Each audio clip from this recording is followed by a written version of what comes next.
Damos la gloria a Dios nuevamente por una nueva oportunidad, por un nuevo espacio. En este espacio de tesis bíblicas, tesis más doctrina.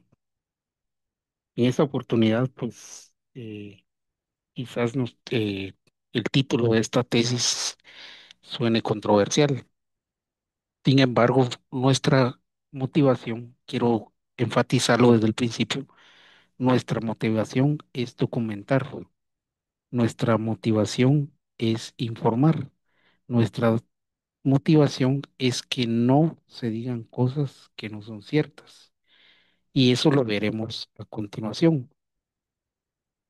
Es decir, nosotros siempre queremos estar apegados a la verdad y conoceréis la verdad y la verdad os libertará. Entonces, ¿qué nos motivó a hacer esta tesis? Antes de esto, antes de seguir, pues como siempre, pues esperamos ser de bendición. Nuestra motivación no es contradecir, nuestra motivación no es rebatir, nuestra motivación no es contender, nuestra motivación es aportar a lo ya establecido. Una de las frases muy comunes que se usan dentro del ámbito cristiano es que la Biblia no tiene errores. Errores por parte de Dios, yo no creo que los tenga, pero sí creo que sí hay errores humanos y lo veremos con base a la palabra. Dice que la Biblia no se contradice, pues yo creo lo mismo. No se contradice Dios, pero sin embargo, los hombres pueden llegar a contradecirse. Y el propósito de esta tesis no es contender, es aportar, tampoco es descalificar bajo ningún punto de vista la palabra de Dios. El propósito principal es aportar conocimiento para que cuando alguien venga, confronte, tenga armas para defenderse. Es decir, cuando alguien descubra estos errores, porque estos errores pues se pueden encontrar en internet. Yo no los bajé de internet. Los primeros los primeros ejemplos que voy a poner, sí los descubrí escudriñando la palabra de Dios. Y estos errores, entre comillas, yo los he encontrado a lo largo de mucho tiempo y sí me han querido memorizar. Entonces los he conjuntado para establecer esta enseñanza que busca edificar. Queremos hacer énfasis en eso. Continuando con esta tesis, nos hacemos las siguientes preguntas retóricas. ¿Tiene la Biblia errores o se contradice? Pregunta retórica. Si la Biblia la escribieron hombres diferentes, en diferentes tiempos, hombres en diferentes tiempos, con diferente criterio, ¿es posible que se contradigan? Pregunta retórica. Si la Biblia la tradujeron muchos traductores, ¿es posible que puedan haber errores? Pregunta retórica. Quiero poner los ejemplos que, que documentan esta tesis. Es decir, estos son, eh, eh, es documentación, no es opinión. ¿Tiene la Biblia errores? Veamos qué dice Números 25 del 8 al 9 y Primera de Corintios 10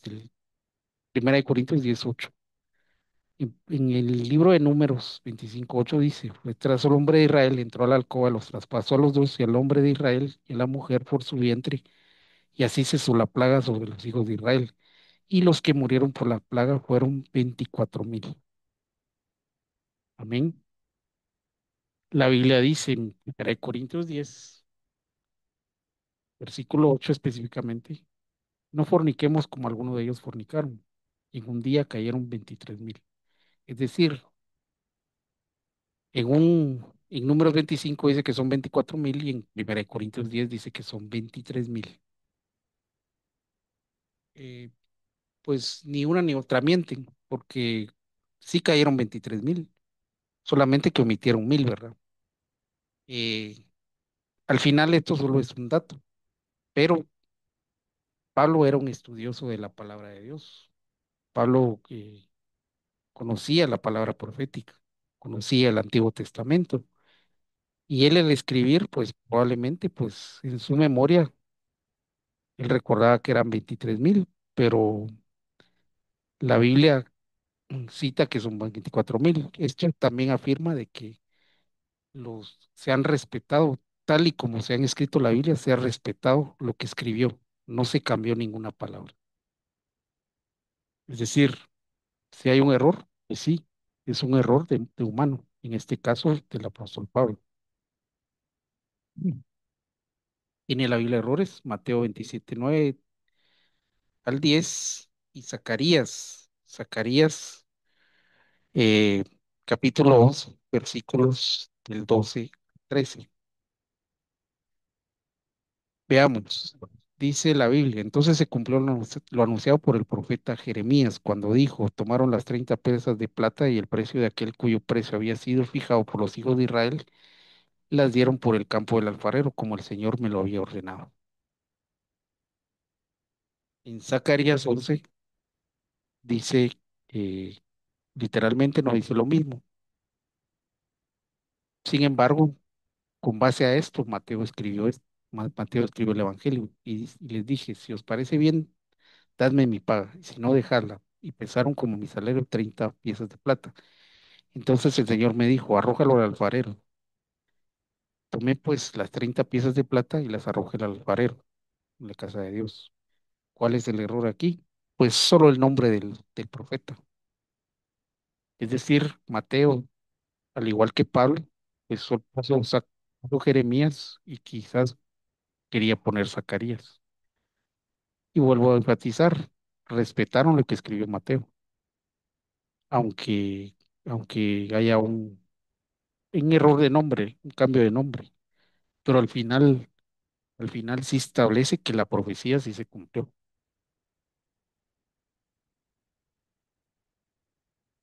Segunda de Samuel 21:8 y segunda de Samuel 6:23. Mas el rey tomó a los dos hijos de Rispa, hija de Aja, los cuales ella había dado a luz, Armoni y Mefiboset, y a los 5 hijos de Mical, hija de Saúl, de los cuales había ella dado a luz a Ariel, hijo de Barzilai Medoladita. Aquí dice que, que los 5 hijos que murieron eran de Mical. En la Biblia de las Américas dice Merab. Sin embargo, el original dice Mical. ¿Por qué la Biblia de las Américas puso Merab? Veámoslo a continuación. Y dice segunda de Samuel 6:23, Mical, la hija de Saúl, no tuvo hijos hasta el día de su muerte. Es decir, en segunda de Samuel dice que Mical fue estéril, pero segunda de Samuel 21:8 dice que Mical sí tuvo hijos y que Mical era la hija de Saúl. Y así lo establece el original. Pero ¿por qué la Biblia de las Américas dice Merab? Porque en primera de Samuel 18:17 Saúl dice literalmente, Saúl dijo a David, he aquí, Merab, mi hija mayor, te la daré por mujer, con tal de que me seas hombre valiente y pelee las batallas del Señor. Que Saúl se decía, no será mi mano contra él, sino sea en contra de la mano de los filisteos. Es decir, para no contradecir la Biblia, probablemente el traductor de las Américas tomó a Merab, que también era hija de Saúl, y la puso como que ella había tenido los hijos, lo cual puede ser cierto. Puede ser cierto que Merab fue la que tuvo los hijos. Sin embargo, si eso es así, el original sí se equivocó. Y en el caso contrario, pues la Biblia de las Américas es el que no respetó el original. Espero darme a entender. Espero estarme dando a entender. Números 3 contra números 3:39. Versículo 22. Los enumerados, la cuenta de todos los varones. Esta es la primera casa paterna. Aquí habla de la tribu de Judá que estableció jefes de las casas paternas. Entonces, cada casa paterna formaba los privilegios del tabernáculo, pero todos tenían diferentes cantidades. En el versículo 22 dice que una de las casas paternas tenía 7.500. En el versículo 28 dice que la segunda casa paterna había 8.600. Y en el versículo 34 dice que el censo de todos los varones de un mes para arriba eran 6.200. Una casa paterna tenía 7.500, la otra casa paterna tenía 8.600 y la tercera casa paterna tenía 6.200. Sumado a esto nos da 22.300. Sin embargo, números 3:39 dice que todos los enumerados de los levitas que Moisés y Aarón contaron por sus familias eran de todos los varones de un mes para arriba eran 22.000, no 22.300. Aquí lo mismo que los ejemplos anteriores, solo son cantidades nada más, no es cambio de contexto bíblico. En dos ejemplos que hemos puesto, enumera un ejemplo de cantidad y en otros enumera ejemplos de nombres, de cambio de nombres. Es decir, llevamos dos ejemplos de números y de cantidades y dos ejemplos de nombres. Amén. Ahora vamos a ver un ejemplo bien, creería yo que es el más fuerte.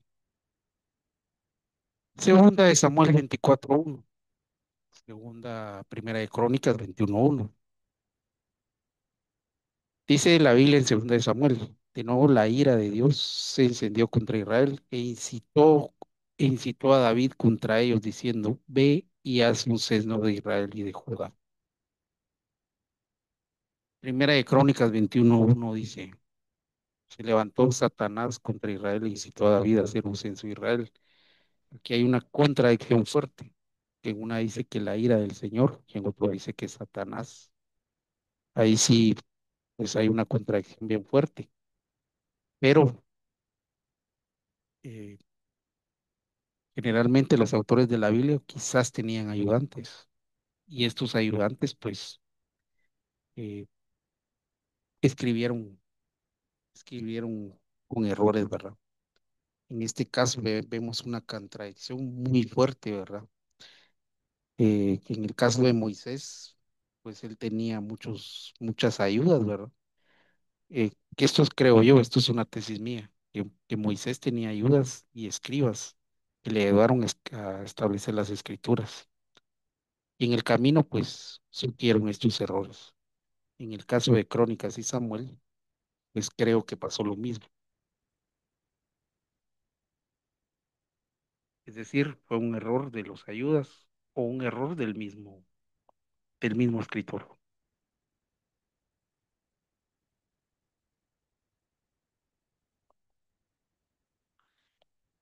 Quiero que veamos cuáles son otros errores y contradicciones. Hay multitudes de errores. No multitudes, son alrededor de 50 o entre 50 y más errores. Quizás los estudiosos pues no han encontrado más. Yo particularmente los primeros cinco los he encontrado en el camino y he encontrado algunos otros también. Y se trata de nombres. Por ejemplo, en Segunda de Reyes habla de el nombre, dice el nombre de una abuela y después dice que ese mismo nombre era la madre. Entonces, pero como le digo, solo es cuestión de literarización. No, no contradice el texto, el contexto bíblico, no lo contradice, o no lo descalifica más bien. Veamos otros errores ligeramente. Aquí vamos a ir a 1.000 por hora por cuestiones de tiempo, ya que si miramos uno por uno, pues no nos daría tiempo, ¿verdad? ¿A dónde fueron los discípulos después de la resurrección? En Lucas 24 y en Mateo 28 da dos versiones diferentes. cuánto tiempo reinó Saúl. En Primera de Samuel 13 y en Hechos 13 hay una gran discrepancia entre el tiempo de reinado de Saúl. ¿Cuántos hombres había en la emboscada de Jai? Josué 8, verso 13 y Josué 8, verso 12 hablan distintas cantidades. Dejaron los amarameos de invadir Israel. Segunda de Reyes dice que sí, pero en Segunda de Reyes inmediatamente dice que no. Donde estaba Jesús el día después de su bautismo. Lucas y Mateo 4 dicen una cosa. Y Juan, ahí puede ser con cuestión de interpretación, Juan pues da a entender otra cosa. Pero quizás nosotros somos los que estamos entendiendo mal. ¿Dónde murió Aarón, el hermano Moisés? Números 20 y Deuteronomio 10 dan nombres diferentes, lugares diferentes. La hija de Jairo ya estaba muerta. Marcos 5 dice que aún no había muerto. Y Mateo 9 dice que sí, o viceversa. Es decir, en una dice que su hija está muriendo, en otra dice que su hija ya murió.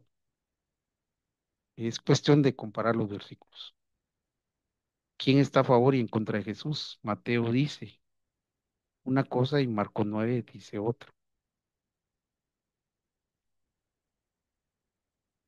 Amén. ¿Quién fue a la tumba de Jesús? En Juan 20 dice que solo fue una persona. En Mateo 28 dice que fueron dos o tres personas y da los nombres. Al final, pues Juan solo, creo que Juan solo enfatizó una, pero Mateo fue más meticuloso y dio más detalles. Eso pues no es una contradicción, pero sí se puede tomar como un error o una contradicción a los ojos de una mente carnal. Yo solamente estoy documentando. ¿Quién fue el escriba de David? Pues hay tres nombres diferentes en la Biblia. En Segunda de Samuel 8 y Segunda de Samuel 20 hay diferentes nombres. ¿Reconoció Juan el Bautista de la identidad de Jesús? Pues en Juan 1:29 y en Mateo 11, aquí lo voy a explicar. En Juan 1:29, el Juan el Bautista dice, He aquí el Cordero de Dios que está y quita el pecado del mundo. En Mateo 11, dice Mateo que él estando en la cárcel mandó a preguntar si él era el Mesías. Entonces, preguntó solo para confirmar o pues ahí lo dejo a su criterio. Reveló el nombre de Jehová, Jehová Dios a los patriarcas. En Éxodo 6 dice que solo a Moisés se le reveló como Jehová, como el Dios Jehová. Sin embargo, en Génesis sí menciona el nombre de Jehová. Es decir, eh, en la doctrina se nos enseña de que a Abraham Dios se le reveló como el Dios Shaddai, no se le reveló como Jehová, pero en Génesis sí menciona a Jehová. Aquí puede haber una explicación ya que Moisés escribió el Génesis también. Y pues en vez de escribir Shaddai, pues escribió Jehová. Insisto, ¿verdad? Que Moisés tenía ayudas personas que le ayudaron. Esto es algo que yo creo.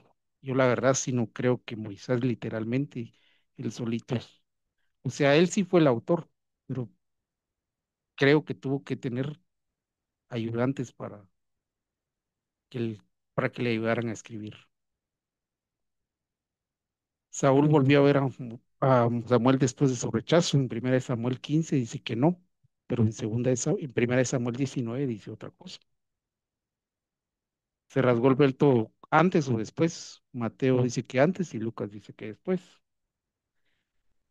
La cantidad de ciudades levitas son 11 o son 13. En primera de Crónicas dice que son 11 y en Josué 21 dice que son 13.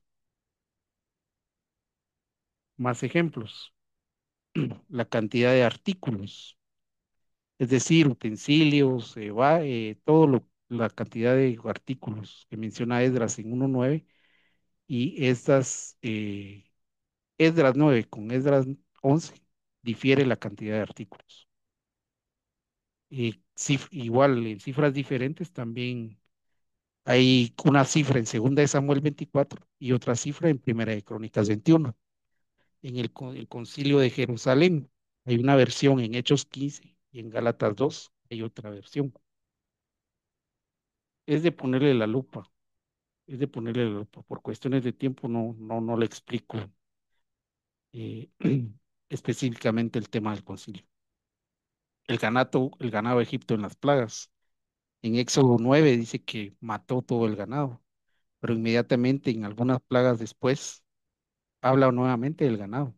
Es decir, para que crezca un ganado, pues tuvieron que pasar varios tiempos, ¿verdad?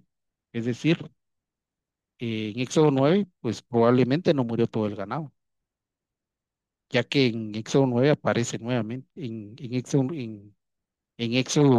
9, 21. En Éxodo 9, 5 dice que murió todo el ganado, pero en Éxodo 9, 21 dice que todavía había ganado. La explicación puede ser de que en Éxodo 9, 5 no murió todo el ganado, lo cual pues, se toma como un error o una contradicción. El momento de que Dios sacó a los mercaderes del templo. Juan da a entender de que fue al principio de su ministerio y Mateo, Marcos, los evangelios sinópticos dicen que fue antes de su crucifixión, es decir, cuando entró por última vez a Jerusalén. Eh, Aquí, pues puede que Dios, que Cristo haya limpiado el templo dos veces, es posible, y muchos han llegado a esta conclusión. Sin embargo, en una de nuestras próximas tesis vamos a estudiar esa respuesta, porque creemos que solo fue una. El número de animales que llevó en el arca, Génesis 6:19 y Génesis 6:7, hablan distintas cantidades. El número de hijos de Saúl, Primera de Samuel 31 y Segunda de Samuel 1, hay diferentes cantidades. El perdón de Manasés en Segunda de Reyes 24 y en Segunda de Crónicas 33. En una dice que sí, Dios lo perdonó, pero en otra dice que Dios no lo perdonó. El sumo sacerdote de Abiatar, en Marcos 2:26 da un nombre del sumo sacerdote Abiatar, pero en Primera de Samuel no aparece el nombre de Abiatar. La genealogía de Jesús, Mateo y Lucas, no difieren en su genealogía. La muerte de los hijos versus la ley de Deuteronomio. Segunda de Samuel dice que los hijos de Saúl murieron por causa de la maldad de Saúl. Sin embargo, si esto pasó, se quebrantó la ley de Deuteronomio, donde dice que los hijos no pueden morir por los errores de los padres. La profecía de Hulda y su familia, pues nombres diferentes, Segunda de Reyes 22 y Segunda de Crónicas 34. Eh, pues como vimos en el ejemplo, ¿verdad? Hay algunos reyes y crónicas, es donde chocan, probablemente porque hayan sido distintas personas las que lo escribieron. La tierra no dura para siempre. Este ejemplo puede ser un gran ejemplo. Dice la Biblia en Eclesiastés 1:4 y Salmo 104 que la tierra durará para siempre. Sin embargo, en segunda de Pedro, en Apocalipsis 22, dice que la tierra será pasada por fuego y también en Apocalipsis dice cielos, cielos nuevos y tierra nueva. Es decir, la tierra y los cielos, y habrá nueva tierra, habrá una nueva tierra. Y según recuerdo en Habacuc profetiza que la tierra será destruida. Entonces aquí hay cierta contradicción. La espada en Israel, Primera de Samuel 13 y Jueces 20. En Primera de Samuel dice que no había espadas en Israel. Sin embargo, en el libro de Jueces establece las cantidades de las espadas. Y así nos podemos ir. Hay muchos más. Hay otro, en los relatos de los viajes de Pablo hay ciertas contradicciones o inconsistencias, diría yo, en cuanto a la cronología de la cronología de las visitas. Amén. Vamos a concluir dando nuestras conclusiones de esta tesis. Nuestra primera conclusión es que la Biblia sí tiene errores humanos. Queremos enfatizar nuevamente, errores humanos de quienes las escribieron, lo cual no descalifica la palabra de Dios. ¿Y por qué estamos seguros que sí hay errores humanos? De por sí ya lo vimos, ya lo mostramos. Eh, pues también, si si los enviados de Dios cometieron errores, por ejemplo, David cometió errores, el apóstol Pedro cometió el error de negar a Cristo, el apóstol Pablo también cometía errores y pudieron cometer errores de escritura, pues saque usted sus conclusiones. Nuestra segunda conclusión es que la Biblia tiene múltiples errores de traducción. Esto tal vez pues estoy descubriendo el agua sacorada, pero de todas formas es necesario enfatizarlo. Nuestra tercera conclusión es que la Biblia sí se contradice. Por causa de esos errores humanos, se contradice. El ejemplo lo podemos ver en el tema del censo, en las cantidades. Alguien escribió mal la cantidad, pues caemos en un error o contradicción. Y en el tema de los nombres, pues también, ¿verdad? También se cae en contradicción, pero son errores de ayudas, pues. Aún si y fuera un solo único autor, eh, puede, puede llegar a cometer errores. Nuestra cuarta conclusión es que la Biblia no se contradice por parte de Dios, pero sí se contradice por parte de los hombres, es decir, de esos pequeños errores. No se con- no, es decir, no se contradice quien envía el mensaje, mas sí el mensajero en el camino, por errores muy seguramente y seguramente, errores involuntarios. Y mi tesis final es que Dios permite esos errores para que nadie se gloríe y nadie que se jacte, ya que el conocimiento pues envanece. Y como vimos en tesis anteriores, el conocimiento nos puede llevar a una perdición o a un juicio, pues de alguna manera pues también Dios nos guarda para que no nos envanezcamos. Amén. Damos por concluida esta tesis y esperamos haber sido de edificación y esperamos habernos dado a entender. Toda gloria es para Dios. Amén, amén y amén.